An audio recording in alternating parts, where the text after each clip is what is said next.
Congratulations to all mothers who just completed the first 6 months of exclusive breastfeeding. Now at this stage, breast milk or the infant formula is no more enough, or it's not enough to meet the growing and the developmental needs of your baby. At this stage, we need to gradually introduce a complementary feed or a variety of a whole new complementary feeds that will meet the needs of your baby alongside the breast milk. My name is Dietitian Ni, and today I'll be talking about how to plan a menu for your baby. Sometimes as mothers, we go through a lot of stress preparing foods for our babies. So if you have a menu plan, it saves you from all this unnecessary stress. Now, having a menu plan as a mother in your kitchen or at home has lots of benefits to both you, the mother, and the baby.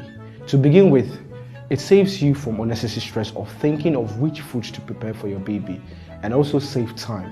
But when you have a menu plan at home, you tend to buy food or the ingredients in bulk, which is relatively cheaper as compared to buying single foods. It helps you to identify the food allergens or the foods that your baby may be intolerant to.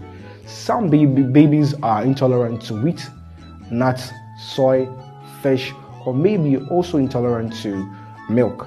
Now, upon the gradual exposure of these foods to your baby, it helps you to easily identify the food allergens or the foods your baby may be intolerant to. And with the help of a dietitian or a nutritionist, you can substitute it with a healthy food choice. Now, the last importance I want to share with you is that having a menu plan provides your baby with a variety of healthy food choices. As you have a variety of food choices at home, it helps you to expose your baby to different food sources which also have different nutrients, helping your baby to also meet the nutrient adequacy for its nutrients or the nutrient requirements of your baby. Now, in planning a menu for your baby, there are 4 basic steps.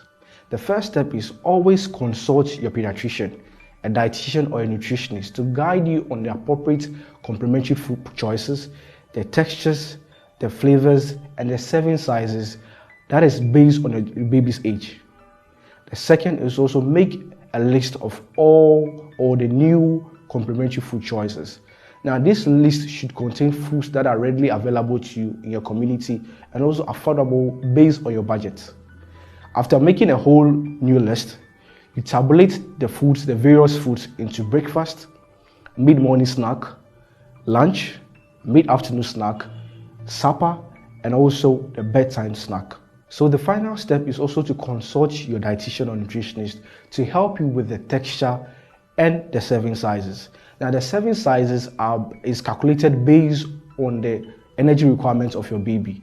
So when the dietitian calculates the energy requirement of your baby, it translates it into the serving sizes. The serving size is the amount of food you need to serve your baby at a sitting. So maybe for porridges, is it 1 soup ladle or 1 stew ladle? Then also with the textures, the dietitian will talk to you about whether the food should be pureed or it should be finely chopped. All these are needed when planning a menu for your baby. Enclosed in this book, The Ghanaian Woman Guide for Feeding Babies and Toddlers, is a variety of sample menu plans and homemade recipes you can try at home. If you want to order a copy, just call the DromoBaby office in Accra. Thank you for watching. My name is Dietitian Ni. In my next video, I'll be talking about food safety issues related to babies.